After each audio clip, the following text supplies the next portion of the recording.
Eric McLeod. I'm Chris Holden. And you are listening to LowBlowRadio podcast here on YouTube and all over the world and whatnot and everything else.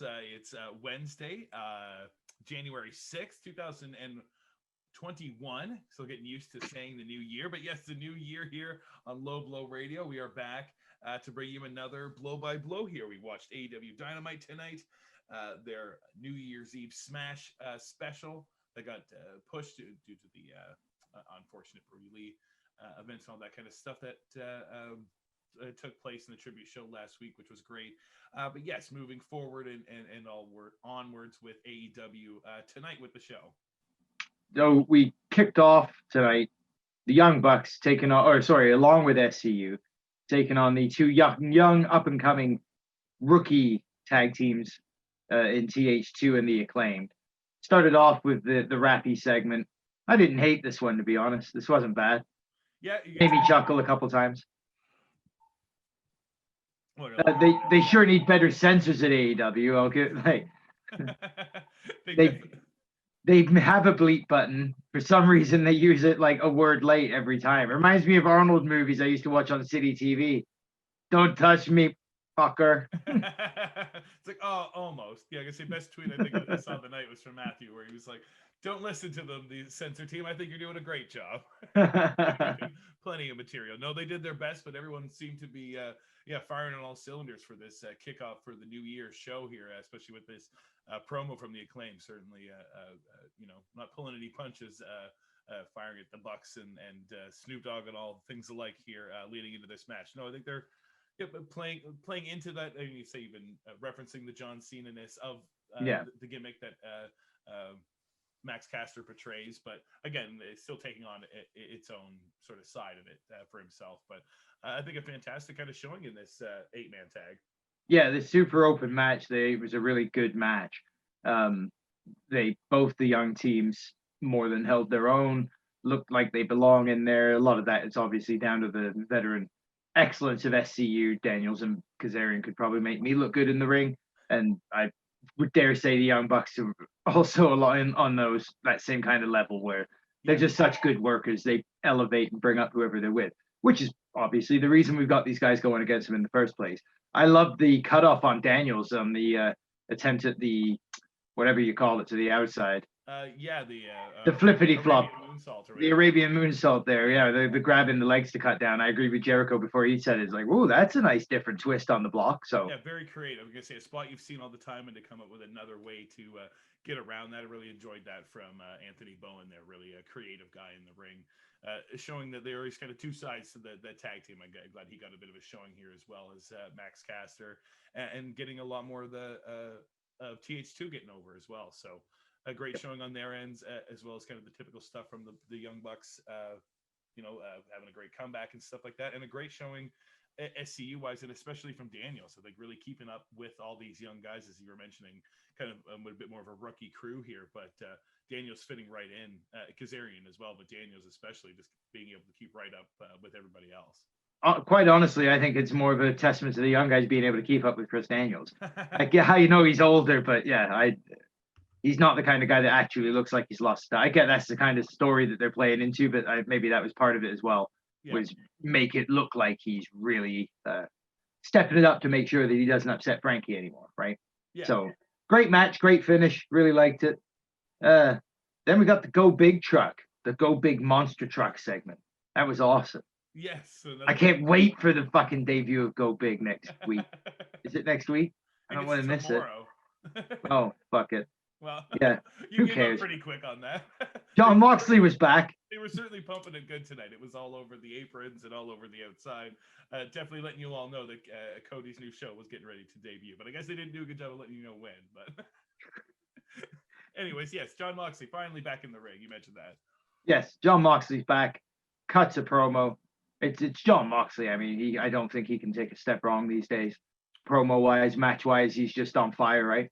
Yeah, I'm gonna say it's always a tough promo to cut for like a face coming off of a loss. Again, if you're not just gonna bring up the obvious and that kind of stuff, and if the continuation for the feud isn't going to be ignited right away, he kind of played it off in the right way. He wasn't going to step on Phoenix's toes. He had earned his right to have his title shot, but letting Kenny know that he wasn't going to forget what had happened with him and Don Callis, that the boogeyman was always going to be lurking. So.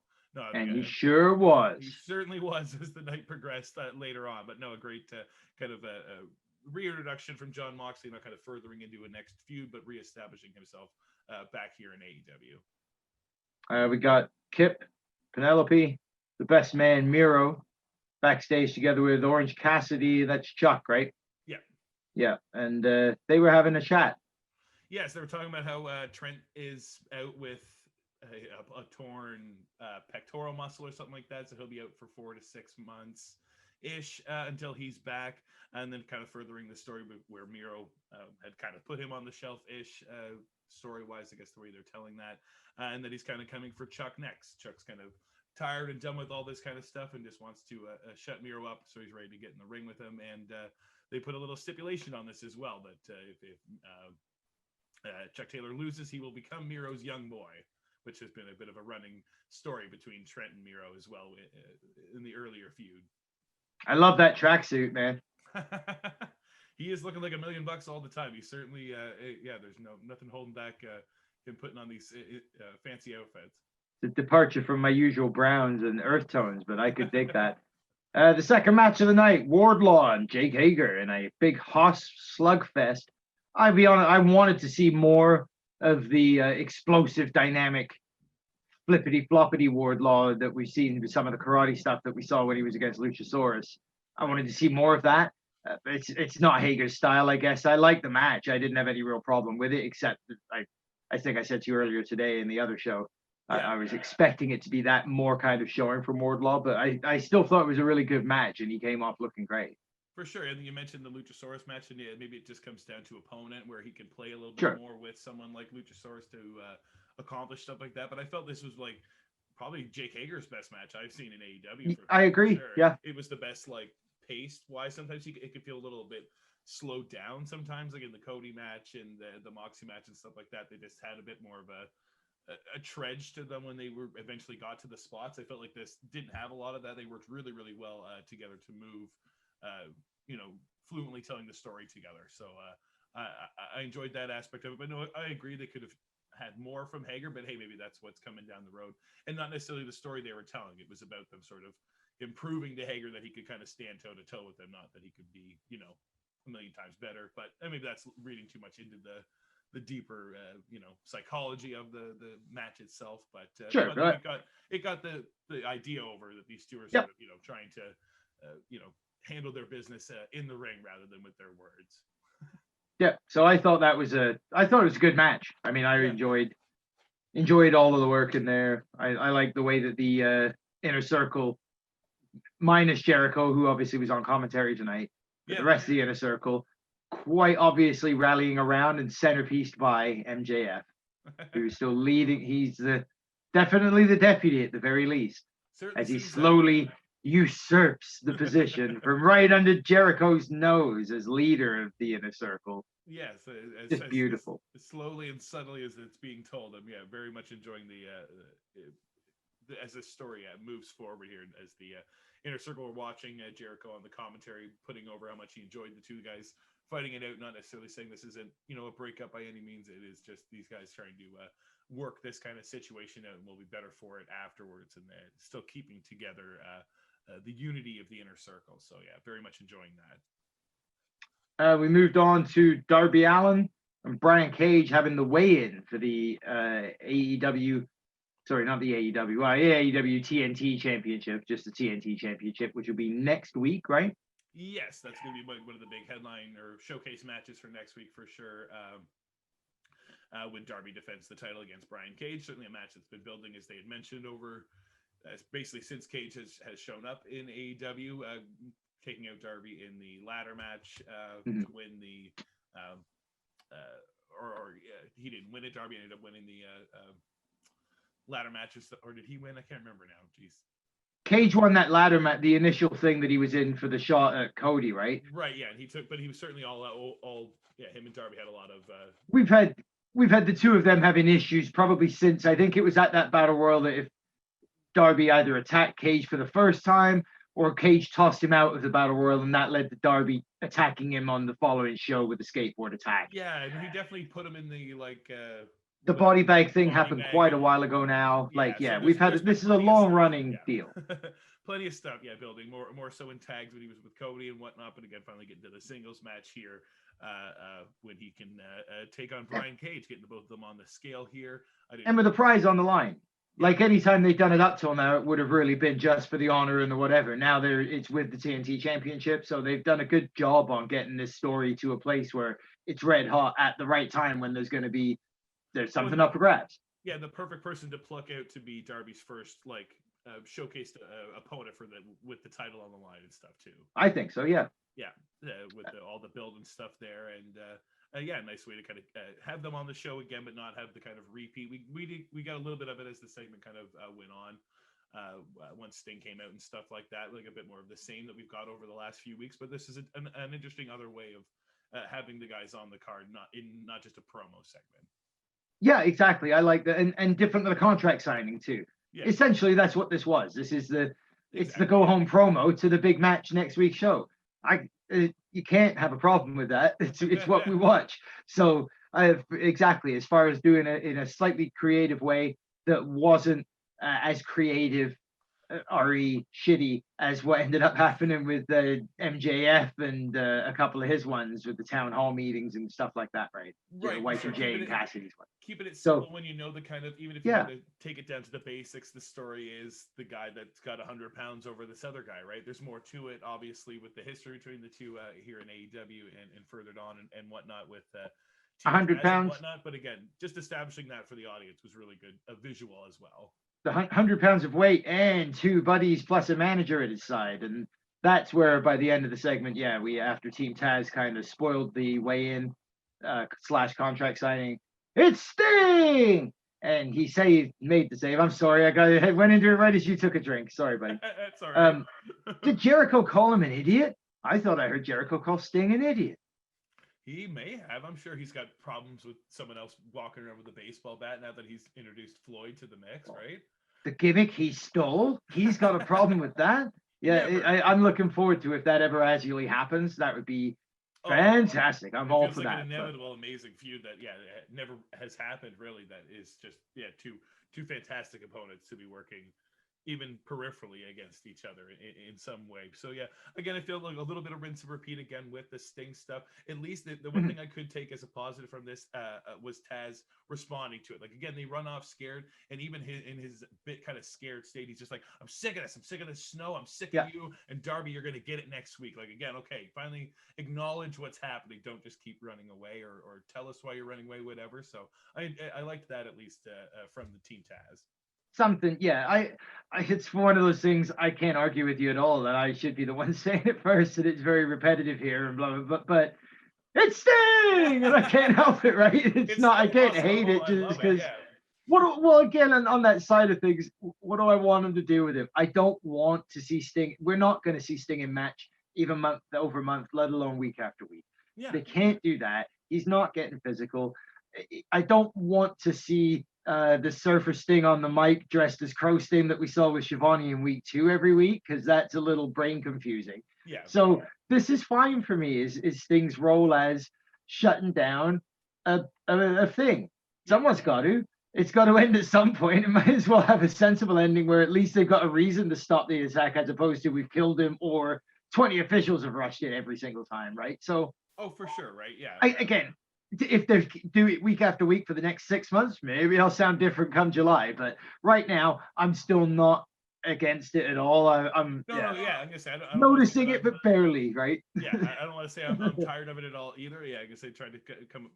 Always just going to be a shill for Sting. I can say I love the Sting stuff regardless. Even once it does get tired, I'm still going to enjoy it, but criticize it the same way. But no, I felt that you were expecting it all of a sudden. Like as soon as the Team Taz guys got talking, you're like, okay, well, where's Sting going to be? And again, eventually we'll get that time too where you're expecting Sting and something else happens or whatever. They can tell those times as well. But right now, the pop still works. So maybe if they just didn't like let us know this thing was going to be on every week, maybe that would maybe take part of it away, part of the surprise. But again, still, you got to promote something huge like that. So.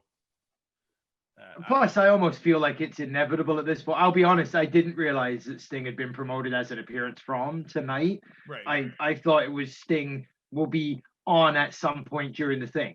Having said that, as soon as the setup in the ring is tonight, you're like, where's Stinger?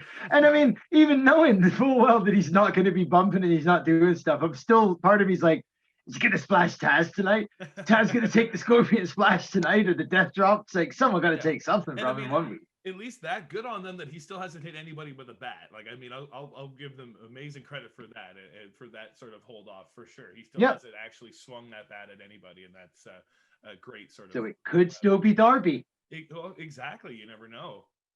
Then we got MJF and Jake Hager making up in the back, which was interesting. I thought because kind of go into, I mentioned earlier to Eric that I believe this is all going to end with MJF being the ruler of the inner circle and Chris Jericho on the outside as the babyface alongside Wardlow. Yeah, and Wardlow will also have left the gang. Yeah, no, I think a very interesting kind of twist, and they're certainly laying the groundwork for that too. Whereas if MJF, again, if it's just sort of like you said, the deputy-ness, or if it's just him trying to the audience get over that he's establishing with this team, the other side of that story is he, being more supportive than Jericho is, because Jericho was just more of a hard ass on everybody and all that kind of stuff, and you never saw these Jericho getting a camera to go like console his team and bring everybody back and in those kind of moments, right? So again, if it's the subtleness of building that kind of element so that when the implosion comes, he has all the ammunition in the world to turn these guys on him. I'm either way, I'm really looking forward to the payoff to this whole thing. It's been great so far. MJF doesn't even wrestle tonight. He's one of the stars of the show. So just outstanding. Right? Yeah, making the most of your minutes, baby. That's what they're all about. When JR says that shit, and some people are like, they tried. Like, well, if they tried as hard as MJF, they'd be MJF right now. But there's only one. Exactly, yeah. They aired -1 and Marco Stunt's promo from Dark last night now, which I thought was a very nice touch. Yeah, that was a neat little appreciation touch there. Awesome thing that they did on Dark, and a cool inclusion that they kept on Dynamite here as well. And then leading into the Jurassic Express promo as well to kind of say, hey, we're all about having some fun here, but hey, we're going to look for something serious as we're going to try to head for those tag team titles. And they could barely get tag titles out before they were interrupted by the FTR.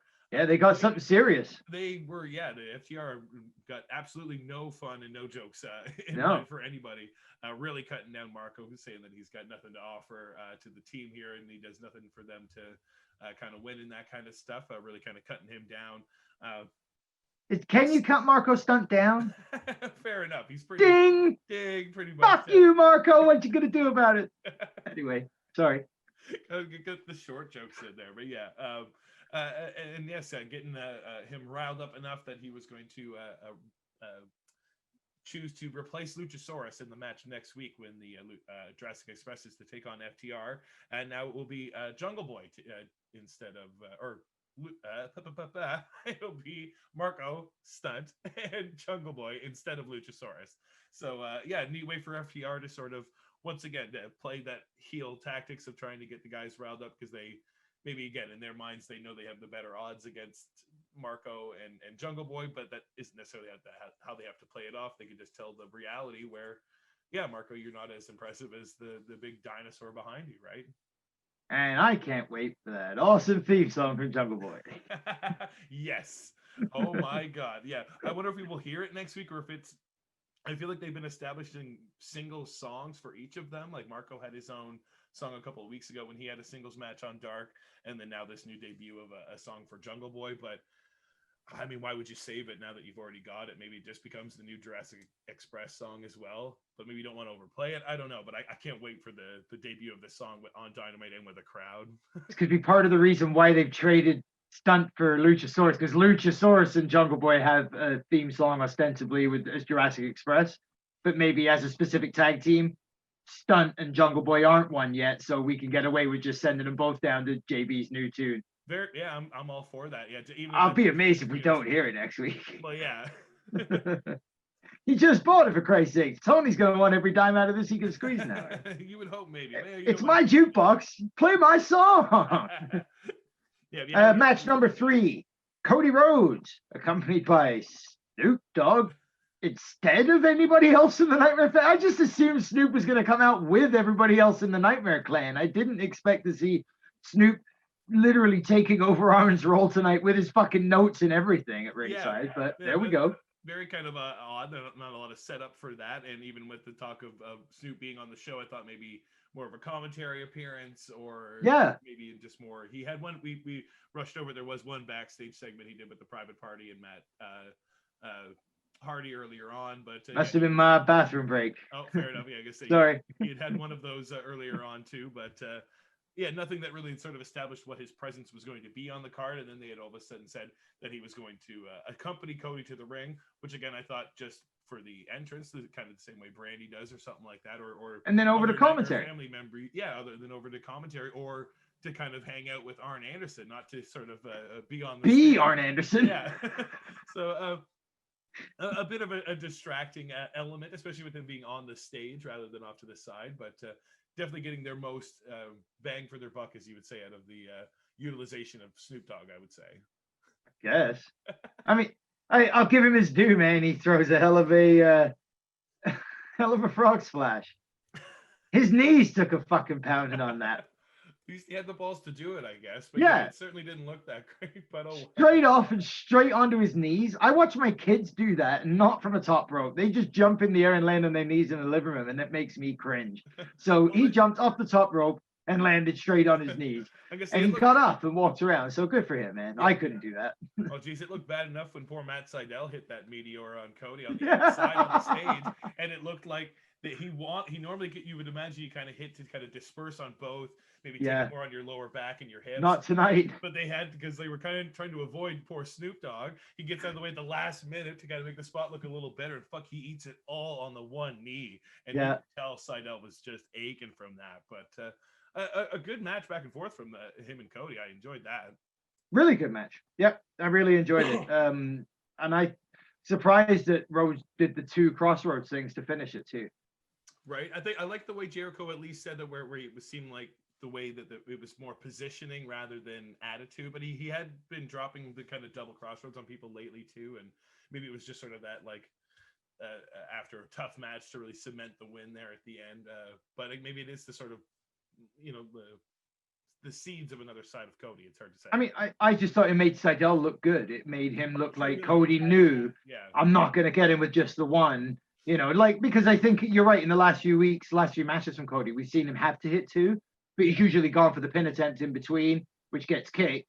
So he picks him up, hits him with number 2, and pins him. Yeah. Seen that several times in the last few months. So it was almost like tonight, I'm not even going to take the chance on the one cover. I know that's not enough for this tough son of a bitch. Yeah, I hit it with so I'll hit him with the second one. And then now so, win it. Yeah. No, I thought it was one of those matches where Sydal looked great in defeat, and Cody looked like Cody. Cody Rhodes is he's good. Yeah. Who doesn't like Cody, man?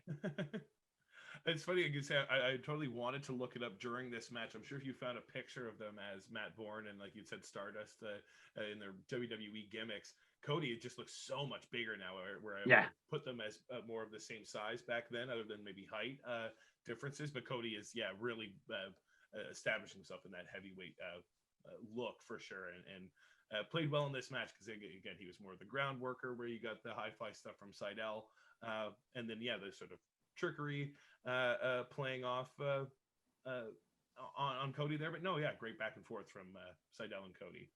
They ended up inadvertently including Serpentico and was it Luthor in the match from the outside. So they attacked at the end of the match, both Rhodes and Sydal. So I'm assuming we'll get a tag match, if not next week, the week after. I assume, or if that was just to have someone else in the ring to take the frog splash. But then in my mind, in my eyes of that, all I was thinking of with the splash, like you said, with him eating it on the knee, why didn't they have it be Luther? At least he's a bigger cushion. Just hit him. Yeah, exactly. Just land on me, Snoop. I can take it. Said that too. He's like, "Fuck it, man. Just land on me. Just land on me. I've had way worse." Exactly. You're not gonna hurt me. Yeah. Whereas you put poor little Serpentico in there, and it's like he would probably say the same thing, but not a whole lot of a cushion there for. You're right. Yeah. A small Snoop Dogg. So again, like we said, he as the Serpentico and Luther kind of attacked, Serpentico gets taken out by Seidel and Cody, and then gets the splash from Snoop Dogg. Yeah, I saw it more as just needing someone for the spot, but they could easily work that into a tag match too. But yeah, I really hope they'd have a bigger guy for poor Snoop Dogg, but oh well. It's just when you look at the crowd and the people they use on Dark, like I know they got bigger guys in the back they could have used in the spot. So good on Serpentico to get the notice, but man, maybe he's just a huge Snoop fan. Yeah, I guess this guy's getting a good showing here. So, anything else to cover on that? Sorry, anything else to cover on that? I don't think so. No.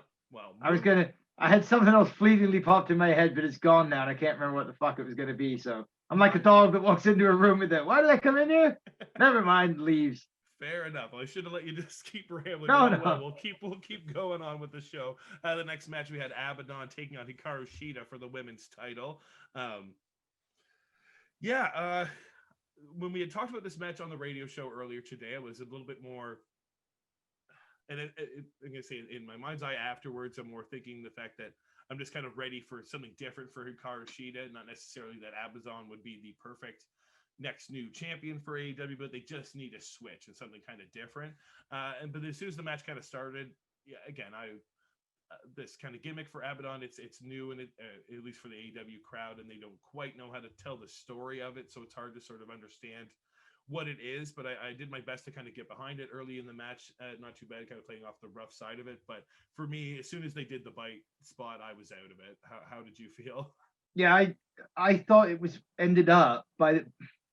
I was fine until it became way too generic of a Hikaru Shida match.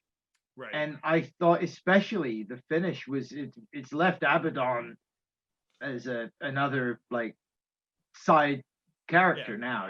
She's on Big Swole level of, and maybe she is that green, and maybe that's where she needs to be in that mid to lower level right now until she learns a bit better and gets a bit better and gets other opponents, etc. Yeah. But then why book this match? Yeah, like why highlight that? Why not have Shida against somebody like Britt Baker this week that she can drop the belt to them, or just hold that match off till next week? I wish they had somebody else. Like you're gonna say, it's something that you never want to think that AEW had to rely on the notable names and the notoriety of the people that they utilized early on, like the Jericho's, John Moxley, the names that people recognize to appear on their screen. And put titles on them, FTR in that same sort of degree. There's no one like that in the women's division, and it almost feels that would almost be beneficial and not a detriment, where people would be like, oh, of course it's on that person. Whereas now, at least they would have someone that you would, they're not green, they're not. Not that they don't have those people like in Serena Deeb and Hikaru isn't as green, and Thunder Rosa and stuff like that, but there just isn't that big name that everybody can kind of latch to, like a John Moxley or a Jericho there. No, and it's hard to, because again, the only active wrestler like that is available is Tessa Blanchard, and we all know the reasons for why there's reluctancy there, even if she's ready to come back to work, which nobody knows she is. The pandemic's still on. Yeah. So I wouldn't be surprised to hear she's not even ready. Even if it wasn't the fact of not utilizing Awesome Kong earlier on better, maybe as your first champion, so at least you had that history or something like that, or bringing in a Gail Kim. Like there are other women out there. Yes. So it's just about, that maybe, again, they're just not quite on that right footing, but that's kind of a different sort of tangent here. I think, they just sort of need something else to happen here, because again, as soon as they had announced the Serena Deeb match with Taya Conte next week, I'm so much more excited for the work rate you're going to get out of that matchup because of Serena Deeb. Yeah. Now, I mean, again, I don't know. You've seen Abaddon in other promotions. I haven't.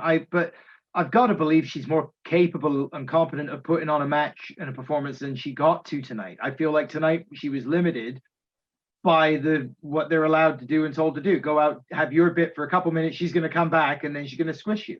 Yeah. And you're like, well, I would have been fine with them booking Abaddon for a squish win and run with the title, even if it is just for 3 weeks for Shida to win it back before the Britt Baker feud. Yeah. Something just to shake things up a bit, because just had enough of it right now, feeling bored. I can, yeah, I totally understand it that way too. And it did Abaddon no favors to kind of go over in that way. Even if it was, again, if it's her evilness and that kind of stuff, that's her comeuppance. If they did the bite spot near the end of the match so that the blood was still fresh, and then Hikaru had to kind of rush at her to get this quick finish to kind of get out of there, or surprise her in some way that, catch her off guard because she was dealing with the ref, tell a story in that way to still keep Abaddon strong.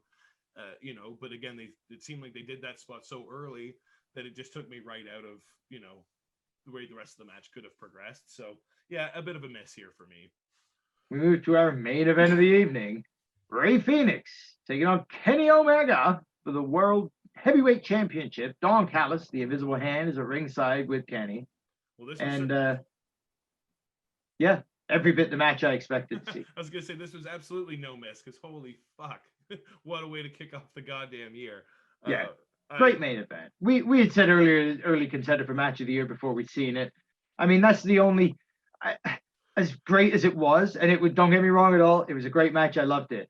But there was no additional wow factor to exactly what you would expect, or what I expected to see from this match. Yeah. So until it was over, again, that all changed after the bell. But at this point, I watched the match and was satisfied with it.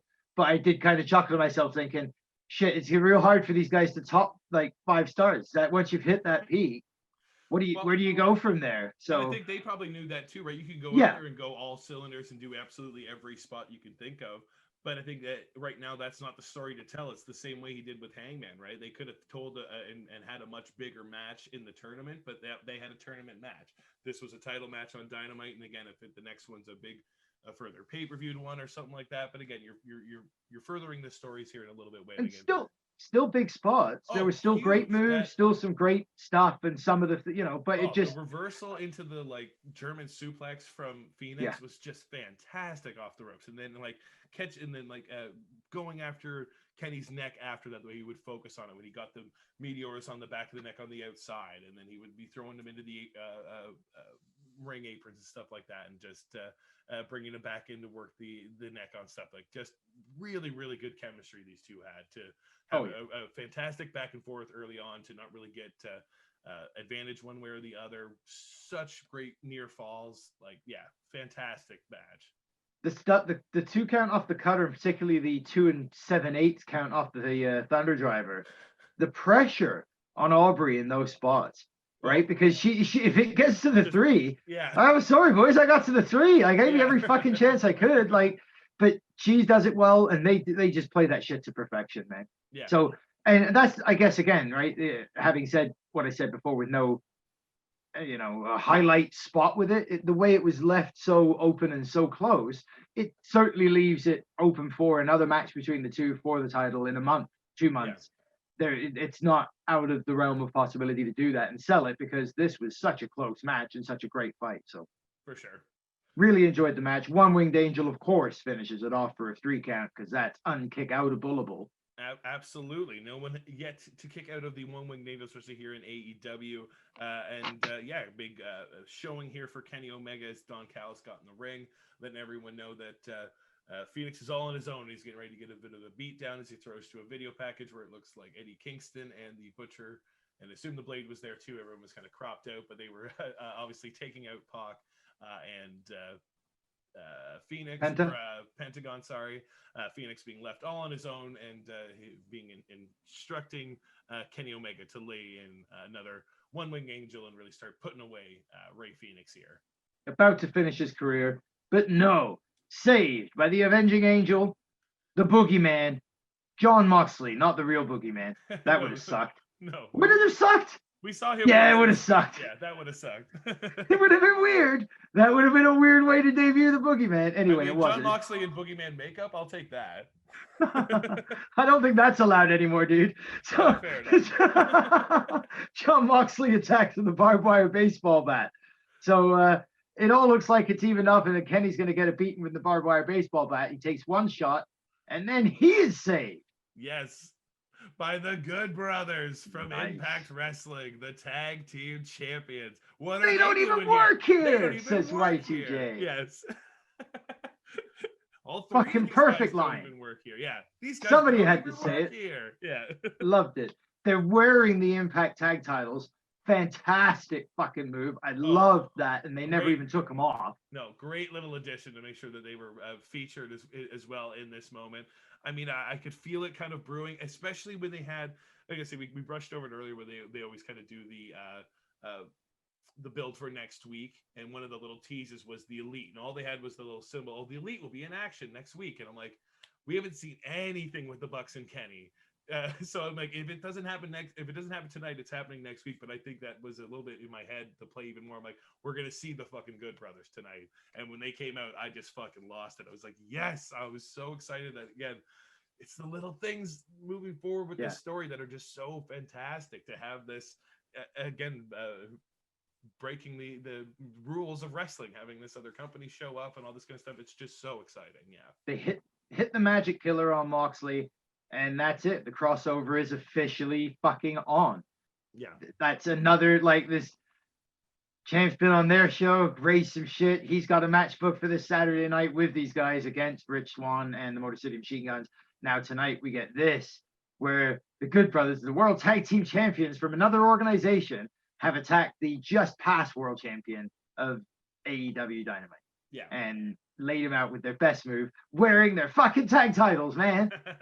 It was awesome. No, absolutely. Giovanni, I wish Giovanni had said something about, like, I've seen this all before. I just wish he'd made some reference like that, because he was saying a lot of, like, these guys are taking over. He was a lot of illusions, but not the full fucking throttle. But that's fine. It's fine. Yeah, no, they start laying in on Moxley with the barbed wire bat afterwards, really kind of playing up the beat down. The crowd of AEW wrestlers seem to have had enough of this kind of stuff, as well as they try their best to get into the ring, and all just start taking a massive beat down from everybody. Gallows just having way too much fun throwing guys around. But Jungle Boy took it pretty bad. Yeah. Or that was probably Griff Garrison. Yeah. That was your cue. Fair enough. I was gonna say, like, there's no way Jungle Boy's doing those spots. That's definitely Griff Garrison. So yeah, they beat down the jobbers for a while. They go back to the beatdown that they're laying out until the Young Bucks come out to make the ostensibly save. Yes. But all of a sudden, as Garrison and somebody else are holding Gallows at ringside, Nick Jackson and Carl Anderson super kick Garrison and who was it with Pillman Garrison? Jr. Pillman Jr. is okay. It happened so fast. I only saw it was on the one side.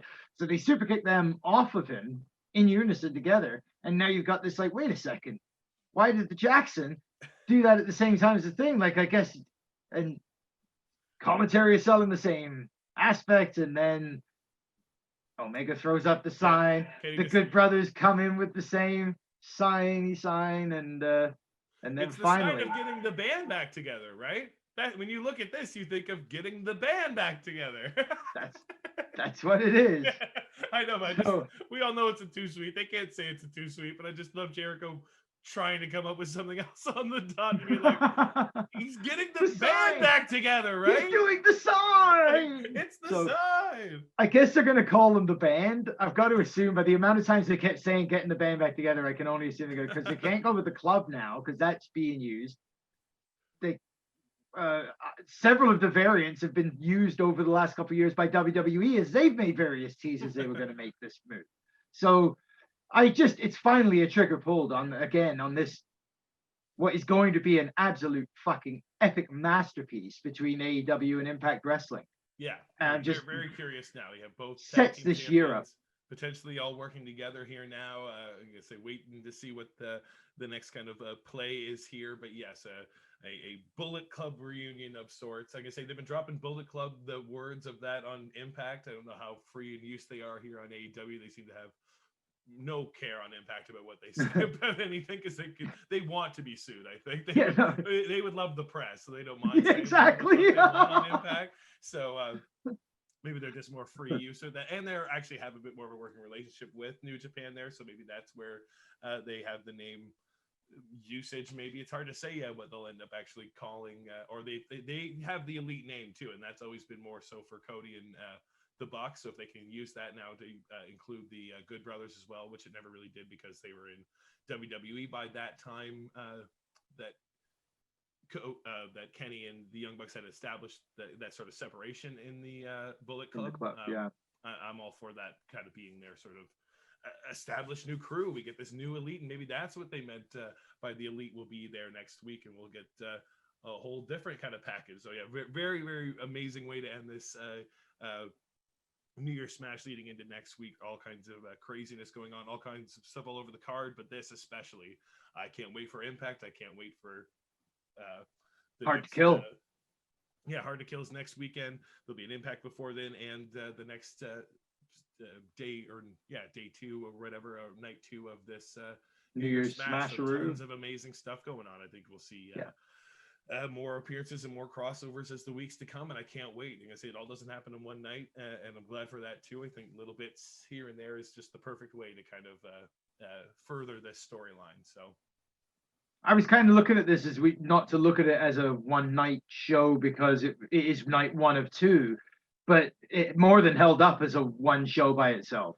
Oh, for sure. Yeah, I'm gonna say it had just enough build to let you know about what's coming next week, to have it next week still feel just as important. Yeah. This wasn't the blow off of all the sort of year kickoff stuff. There's plenty more to come. But yeah, it still felt like its own kind of encapsulated start of the year show. Yeah, for sure. So no, only looking forward to next week, and certainly the year ahead as it's looking to roll out. I think it's going to be just a fantastic year for wrestling, as long as you don't watch a lot of WWE. I was going to say, if any predictions we can make here as far as the new year goes, we'll probably be covering plenty of AEW if they keep this kind of stuff up, and probably not a whole lot of WWE. But hey, maybe that's not what you come here for. But if you enjoy, maybe this will be the year to make the official jump from WWE on a Monday to Impact Wrestling on a Tuesday. Maybe maybe by next year that'll be my regular routine, because I can't see right now much keeping me in past the Rumble. I will never say that Impact's perfect, but it is goddamn well fun, and I can never say that about WWE. I have such a hard time sometimes watching that product. And now with this, way Impact is perfect, but right now it just has so much excitement with this other stuff, and they're doing their best to utilize the talent they have, and that's always what they try to at least do. And I think they're really trying to find that focus right now, and I'm would definitely be all for recommending more people watching Impact and less of the old WWE. Right on. I think that about wraps it up for our blow by blow this week of AEW Dynamite. Nice to be back here in the new year. We'll be back with more Low Blow Radio stuff, but let everyone know where they can hear us. You can hear us live every week on the radio, 88.7 The River FM. If you live in Ontario. If you don't, you have to catch us on the internet, on the various podcasting channels coming out from Sounder to all those other things that do podcasts. That's right. And if you want to watch us, you can catch us here on YouTube. You can subscribe to the channel. You can hit the little bell. It lets you know when new videos come out. All that kind of stuff helps support the channel. You can get into the comments. Let us know what you thought of this amazing episode of AEW Dynamite. And we'll be back once again for another Low Blow Radio podcast next week. Adios, amigos.